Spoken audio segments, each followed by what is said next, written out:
Hello students, good morning. आज हम पढ़ेंगे परागकोश की संरचना।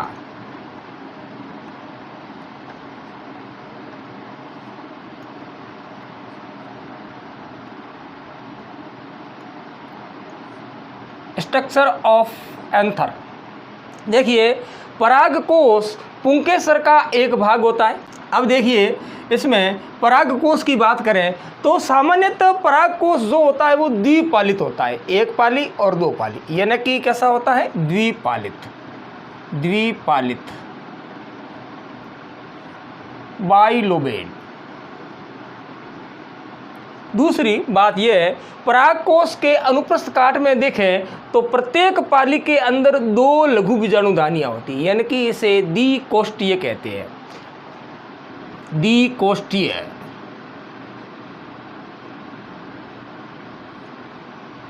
डाइथिकस। तीसरी बात देखें तो प्रत्येक पाली के अंदर दो लघु बीजाणुधानी और दोनों पाली के अंदर 4 लघु बीजाणुधानी पाई जाती है। इस प्रकार से परागकोश जो होता है वो शतोष्क लघु बीजाणुधानी, शतोष्क लघु बीजाणुधानी,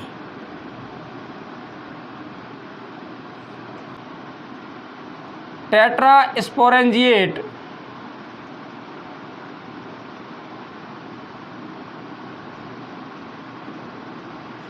तो किस प्रकार का हो गया, सामान्य परागकोश द्विपालित, द्विकोष्ठकीय और शतोष्क लघु बीजाणुधानी युक्त होता है। अब हम परागकोश के अनुप्रस्थ काट की बात करें तो परागकोश के अनुप्रस्थ काट में हमें दो भाग स्पष्ट दिखाई देते हैं। कौन कौन से दो भाग होते हैं? देखिए, एक परागकोश की भित्ति जो चारों तरफ से दिखाई दे रही है, और दूसरा लघु बीजाणुधानी यानी कि बीजाणुजन उत्तक जो होता है। ये दोनों भाग जो होते हैं वो परिपक्व परागकोश के अनुप्रस्थ काट में दिखाई देते हैं। अब ये दोनों भाग जो होते हैं इनका निर्माण किस प्रकार से होता है तो हम देखते हैं, जब परागकोश अपरिपक्व होता है तो परागकोश के चारों ओर बाह्य त्वचा होती है, यानी कि सबसे बाहरी ओर क्या होती है, एपिडर्मिस होती है, और इस एपिडर्मिस के अंदर मर्दुतकीय कोशिकाएं होती हैं। सबसे पहले क्या होती है, इसके अंदर मर्दुतक कोशिकाएं होती हैं। अब देखिए, इन मर्दुतक कोशिकाओं में से कुछ कोशिकाएं ऐसी होती हैं जिनका केंद्रक बड़ा होता है, जीव द्रव्य गाढ़ा होता है। तो इन प्रकार की कोशिकाओं को अदश्यत्वक कोशिकाएं कहते हैं। अदश्यत्वक हाइपोडर्मल कोशिकाएं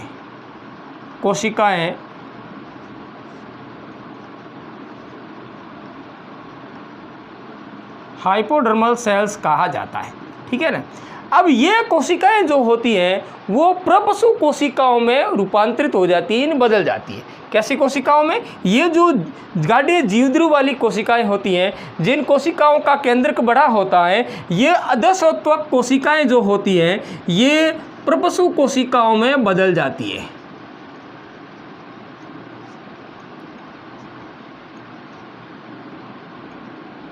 प्रपशु कोशिका में बदल जाती है, यानी कि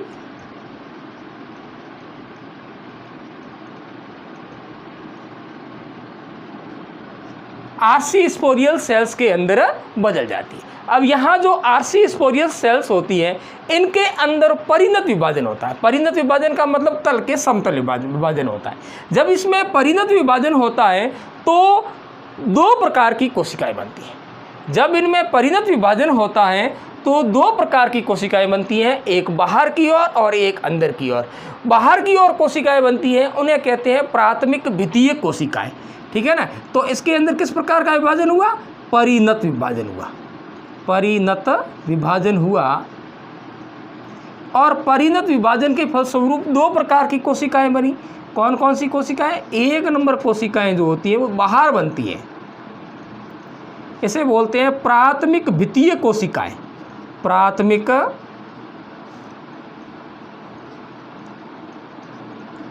द्वितीय कोशिका।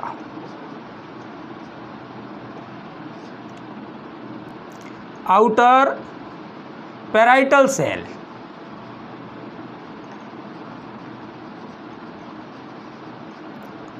और दूसरी जो कोशिका बनती है जो अंदर की ओर बनती है, इन्हें बोलते हैं प्राथमिक बीजाणुजन कोशिका। बाहर की ओर बनती है प्राथमिक वित्तीय कोशिका और अंदर की ओर बनती है वो है प्राथमिक बीजाणुजन कोशिका। प्रत्येक प्रपशु कोशिका में परिणत विभाजन होता है, यानी कि एक कोशिकाएं बाहर की ओर बनती हैं और एक कोशिकाएं भीतर की ओर बनती हैं। जो अंदर की ओर बनती हैं इसे बोलते हैं आंतरिक प्राथमिक बीजाणुजन कोशिका। बीजाणुजन कोशिका इनर स्पोरोजिनस सेल।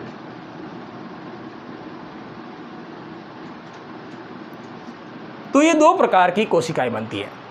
प्रत्येक प्रपशु कोशिका में परिणत विभाजन होता है, जिसके फलस्वरूप बाहर की ओर प्राथमिक वित्तीय कोशिका बनती है और अंदर की ओर प्राथमिक बीजाणुजन कोशिका बनती है।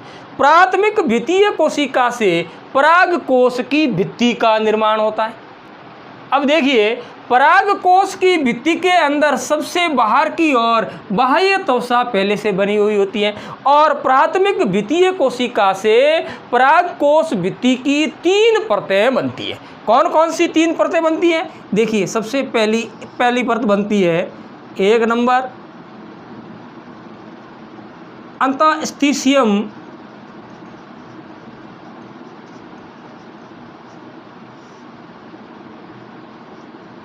एंडोथीसियम,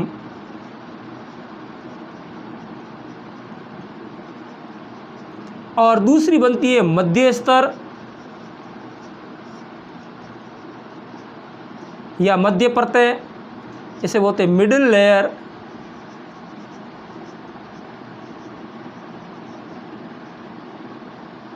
और तीसरी बनती है पोषुतक, जिसे बोलते हैं टेपिटम। इस प्रकार से एक परिपक्व परागकोश की 4 परतें बन जाती है। बाह्य त्वचा पहले से बनी हुई थी और प्राथमिक वित्तीय कोशिका से कितनी बन गई? 3 परतें बन गई। तो एक परिपक्व परागकोश की भित्ति की 4 परतों का निर्माण हो जाता है। कौन कौन सी होता है? देखिए, सबसे बाहर की ओर ये दिख रही है, ये बाह्य त्वचा, बाह्य त्वचा यानी कि एपिडर्मिस, और उसके बाद में इसके भीतर की परत जो होती है यह अंतःस्थिशियम,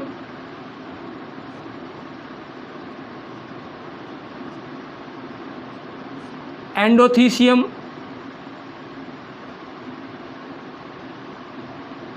और इसके अंदर की परत ये जो है ये मध्य स्तर, मध्य परतें या मध्य स्तर, जिसे मिडिल लेयर कहते हैं।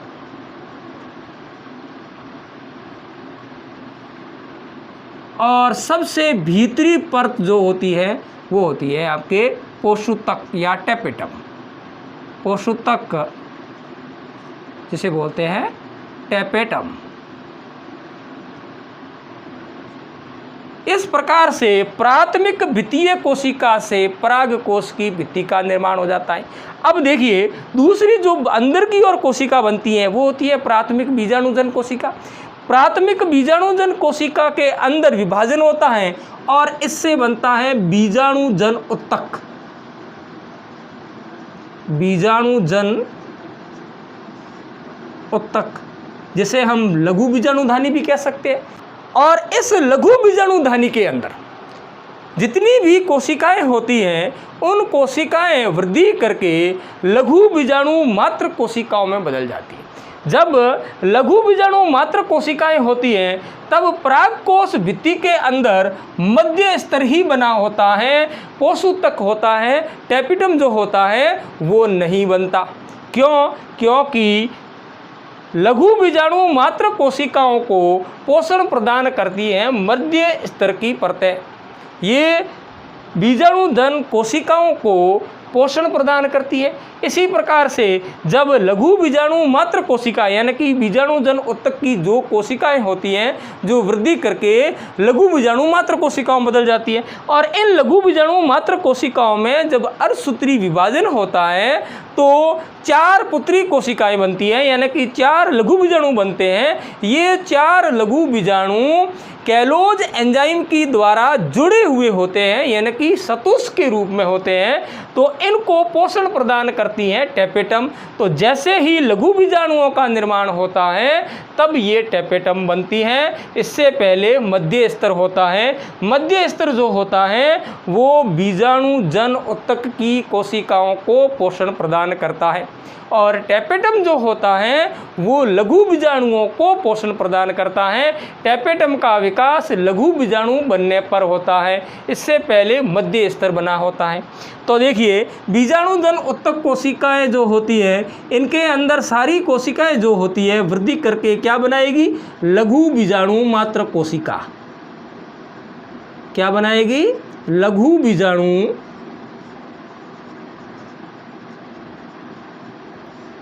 मात्र कोशिका बनाएगी। लघु बीजाणु मात्र कोशिका के अंदर अर्धसूत्री विभाजन होता है और 4 लघु बीजाणु बनते हैं। ये 4 लघु बीजाणु कैलोज पदार्थ के द्वारा जुड़े हुए पाए जाते हैं, यानी कि आपस में जुड़े हुए रहते हैं। इन्हें लघु बीजाणु सतुष्क कहा जाता है। यानी कि लघु बीजाणु मात्र कोशिका से किसका निर्माण हुआ? लघु बीजाणु सतुष्क।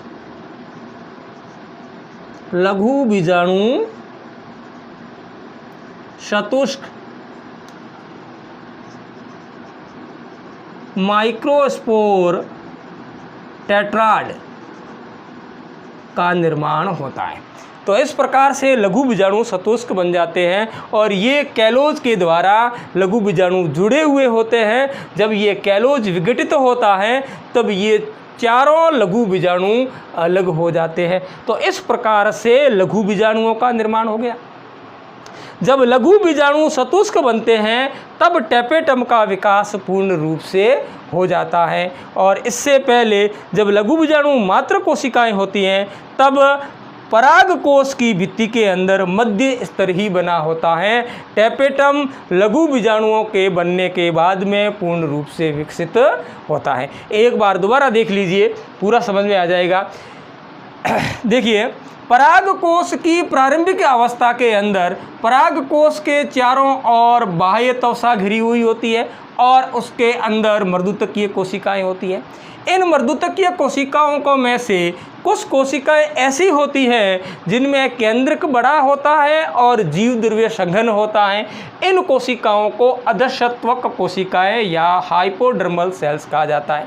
हाइपोडर्मल सेल्स जो होती हैं वो प्रपशु कोशिकाओं में बदल जाती है, और बनी हुई प्रत्येक प्रपशु कोशिका के अंदर परिणत विभाजन होता है, जिसके फलस्वरूप 2 कोशिकाएं बनती हैं, एक बाहर की ओर और एक अंदर की ओर। बाहर की ओर जो कोशिका बनती है वो प्राथमिक द्वितीय कोशिका, और अंदर की ओर जो कोशिका बनती है वो प्राथमिक बीजाणुजन कोशिका बनती है। प्राथमिक द्वितीय कोशिका से परागकोश की भित्ति का निर्माण होता है, और प्राथमिक बीजाणुजन कोशिकाओं से लघु बीजाणुधानी और लघु बीजाणुधानी से लघु बीजाणुओं का निर्माण होता है। तो इस प्रकार से परागकोश के 2 स्पष्ट भाग, जो परागकोश की भित्ति और लघु बीजाणुधानियों का निर्माण होता है। अब हम पढ़ेंगे कि परागकोश भित्ति के जो स्तर होते हैं ये किन प्रकार के होते हैं और इनका कार्य क्या होता है। परागकोश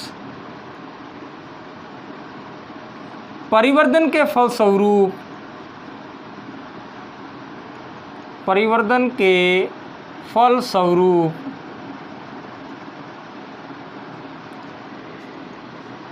दो स्पष्ट भागों में विभेदित हो जाता है।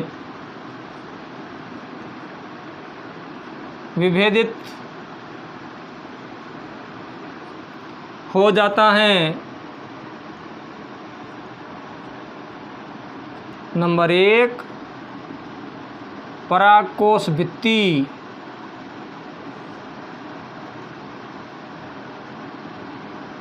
और नंबर 2 बीजाणुजन कोशिकाएं।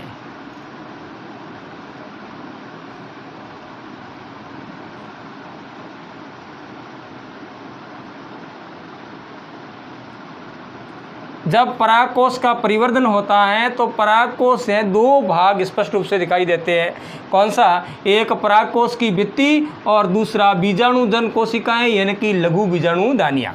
तो सबसे पहले अपन देखते हैं परागकोश भित्ति। नंबर 1 परागकोश भित्ति।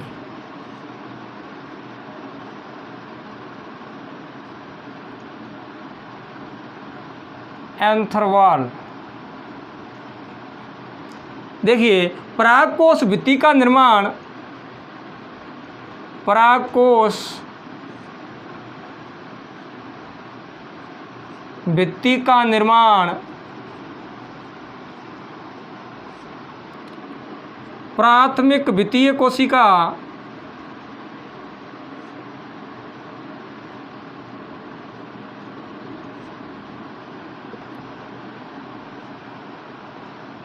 से होता है।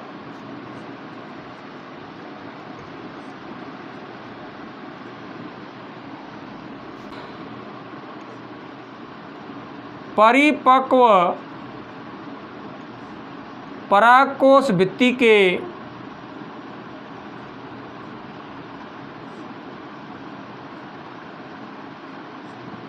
अनुप्रस्थ काट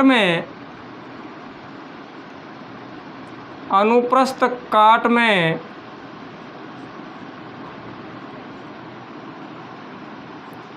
4 स्तर दिखाई देते हैं।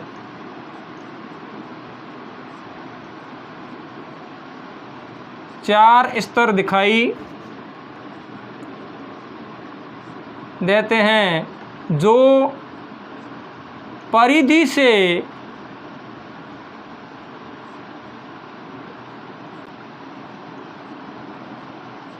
केंद्र की ओर एक निश्चित क्रम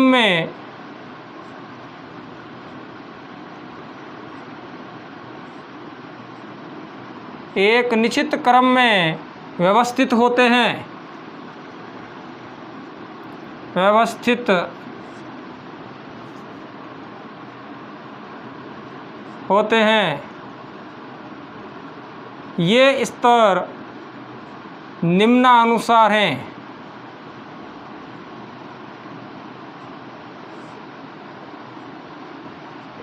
नंबर 1, सबसे पहला परिधि की ओर बाहरी स्तर बाह्य त्वचा एपिडर्मिस। देखिए एपिडर्मिस जो होता है वो परागकोश भित्ति का सबसे बाहरी स्तर होता है। ये एकल स्तर होता है। इनकी कोशिकाएं जो होती हैं वो स्पर्श रेखीय रूप से दीर्घित होती हैं और चपटी होती है, ठीक है ना। और इस स्तर का कार्य जो होता है वो होता है परागकोश की सुरक्षा करना, ठीक है। तो ये सबसे बाहरी स्तर होता है। तो देखिए यह परागकोश भित्ति का सबसे बाहरी स्तर, सबसे बाहरी स्तर है। यह एक स्तरीय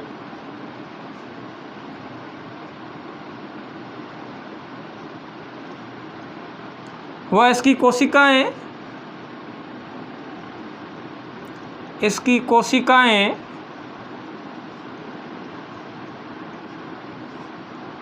स्पर्श रेखीय रूप से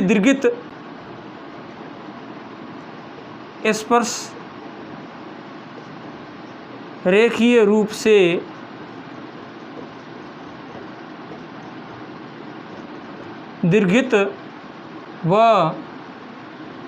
चपटी होती हैं।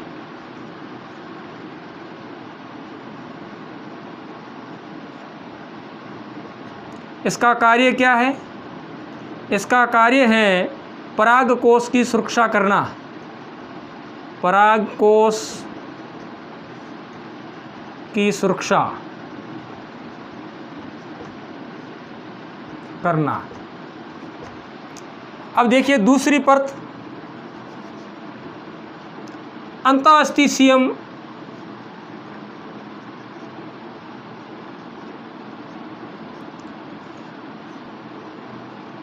एंडोथीसियम क्या होती है? देखिए एंडोथीसियम जो होती है वो बाह्य त्वचा से ठीक नीचे की ओर होती है और इनकी कोशिकाओं के मध्य यानी कि कोशिकाओं के आंतरिक स्पर्शरेखीय भित्तियाँ जो होती हैं, इस प्रकार की ये भित्तियाँ होती हैं, यहाँ पर अल्फा सेल्यूलोज का जमा हो जाता है जिसके कारण यू आकार की रेशेदार पट्टियाँ बन जाती है। यानी कि इन कोशिकाओं के जो भित्तियाँ होती हैं, स्पर्श भित्तियाँ होती हैं, इन भित्तियों पर अल्फा सेल्यूलोज का जमा हो जाता है जिनके कारण यू आकार की रेशेदार पट्टियाँ पाई जाती हैं, पट्टियाँ बन जाती है। और दूसरी बात ये है कि ये कोशिकाएं जो होती हैं वो आर्द्रता ग्राही होती हैं, जैसे शुष्क अवस्था के अंदर इनके अंदर तनाव उत्पन्न होता है और ये फट जाती हैं, स्फुटित हो जाती हैं। यानी कि इसका कार्य क्या है? परागकोश के स्फुटन में सहायक होती है। जहाँ देखिए ये अल्फा सेल्यूलोज की रेशेदार पट्टियाँ जो होती हैं, जो एक पाली के मध्य जो खास पाई जाती हैं, यहाँ पर ये स्थूलन नहीं पाया जाता है, यहाँ पर ये रेशेदार पट्टियाँ नहीं पाई जाती हैं। इस भाग को स्टोमियम कहते हैं और इसी भाग से परागकोश स्फुटित होता है और परागकण बाहर निकलते हैं। यानी कि परागकोश के स्फुटन में कौन सी परत सहायक है? ये अंतःस्थिशियम परत सहायक होती है। क्यों? क्योंकि इनकी कोशिकाएं जो होती हैं वो आर्द्रताग्राही होती हैं और शुष्क अवस्था में इनमें तनाव उत्पन्न होता है जिससे ये स्फुटित हो जाती हैं, जिससे ये फट जाती हैं और परागकोश का स्फुटन हो जाता है जिससे निर्मित परागकण जो होते हैं, लघु बीजाणु जो होते हैं, वो बाहर निर्मुक्त हो जाते हैं। एक स्तरीय परत होती है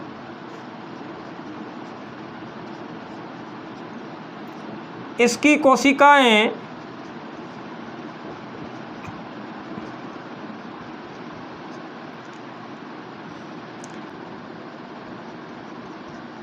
अरीय दीर्घित व मोटी होती हैं।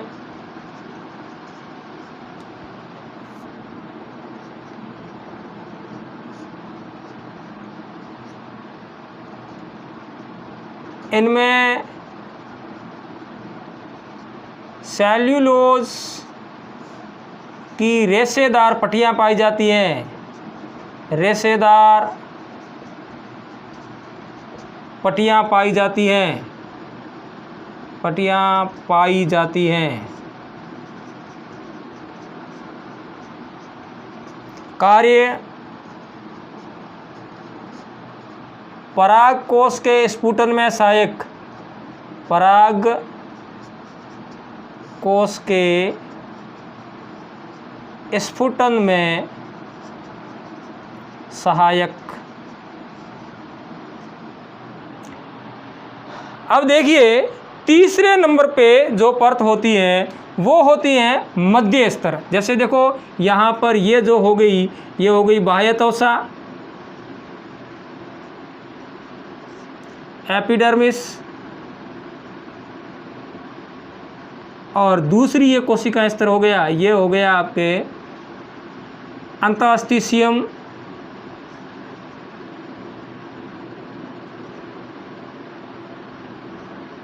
और ये तीसरी परत जो होती है ये होती है मध्य स्तर। मध्य स्तर देखो अंतःस्थिशियम के ठीक नीचे मध्य स्तर की परतें पाई जाती हैं। यह स्तर 1 से 3 परतों से मिलकर बनता है। इस स्तर की कोशिकाएं पतली भित्ति वाली और अल्पकालीन होती हैं और इसका कार्य जो होता है वो होता है बीजाणु जनन कोशिकाओं को पोषण प्रदान करना। और जैसे ही लघु बीजाणुओं का निर्माण होता है तब ये स्तर समाप्त हो जाता है। तो लिख लेते हैं इसमें 3 नंबर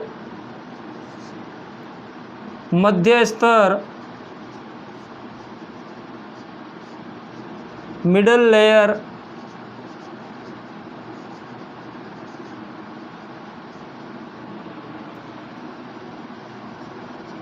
यह अंतःस्थिशियम स्तर के नीचे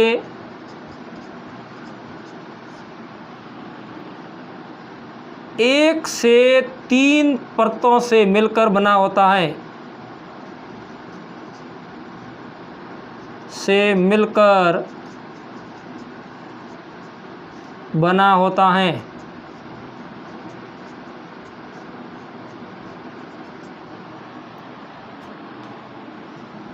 इसका कार्य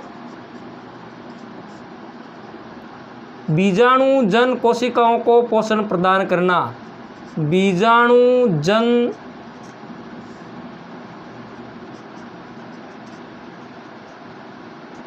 कोशिकाओं को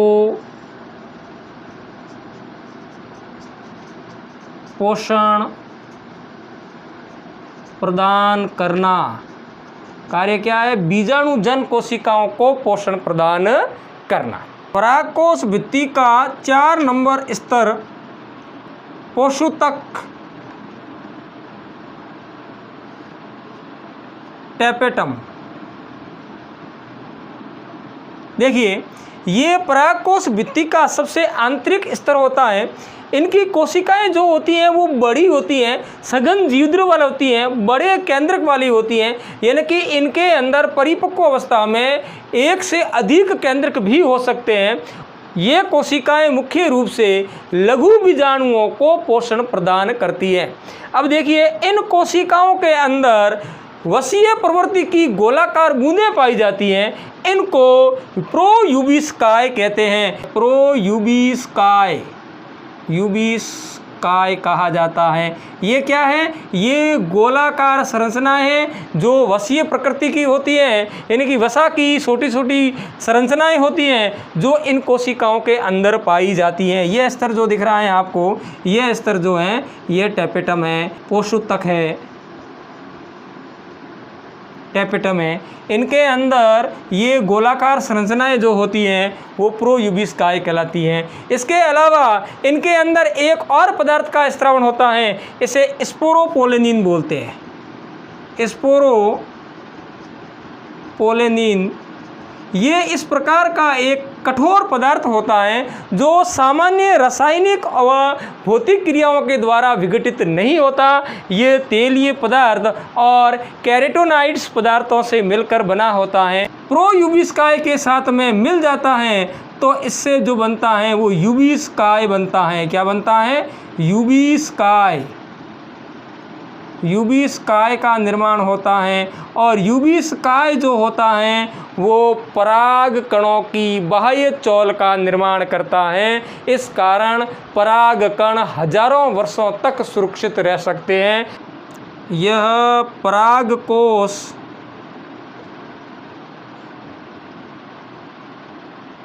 भित्ति की सबसे आंतरिक स्तर है।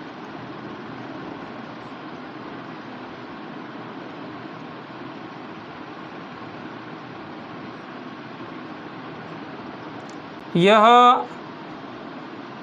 एकल स्तरीय होता है। इस स्तर की कोशिकाएं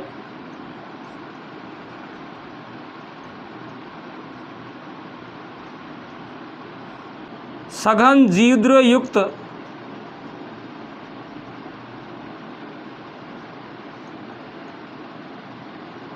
वह बहुकेंद्रकी हो सकती हैं। बहुकेंद्रकी हो सकती हैं। टैपेटम द्वारा स्त्रावित पदार्थ नंबर 1 पोलेन किट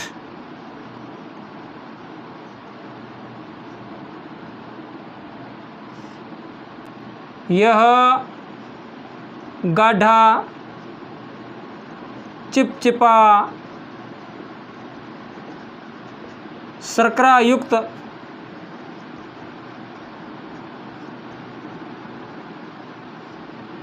स्राव है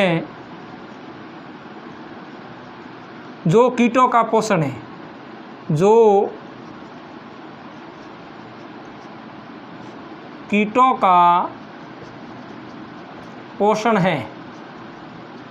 2 नंबर जो टैपेटम से स्रावित होता है वो है स्पोरोपोलेनिन।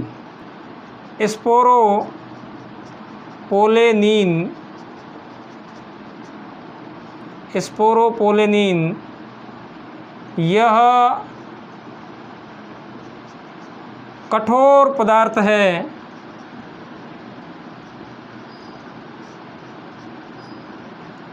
जो तेलीय पदार्थ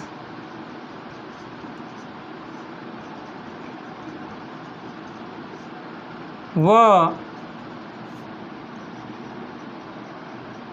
कैरोटीनाइड से मिलकर बनता है।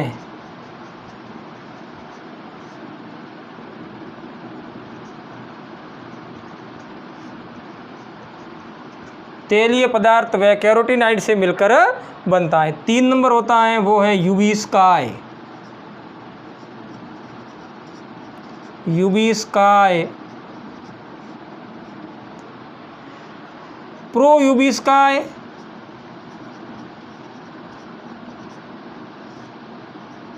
प्रोयूबिस्काय क्या है?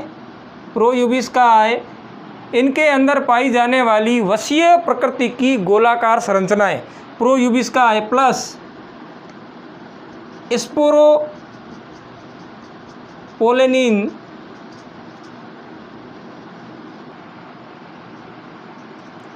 मिलकर यूबिस्काय का निर्माण करते हैं,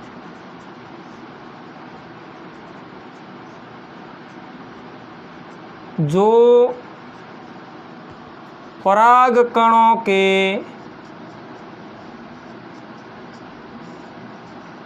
बाह्य चौल का निर्माण करता है।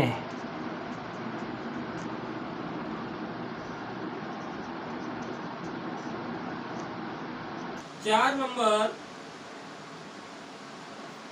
कैलेज एंजाइम।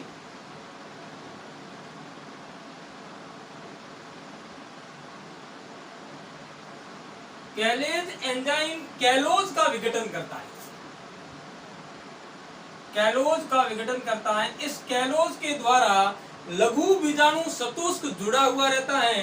जब कैलोज का विघटन कैलेज एंजाइम कर देता है तो लघु बीजाणु सतुष्क से लघु बीजाणु पृथक हो जाते हैं। तो टैपेटम के द्वारा किनका स्राव होता है? पोलैंड कीट का, स्पोरोपोलेनिन का, यूबिस्काय का और कैलेज एंजाइम का।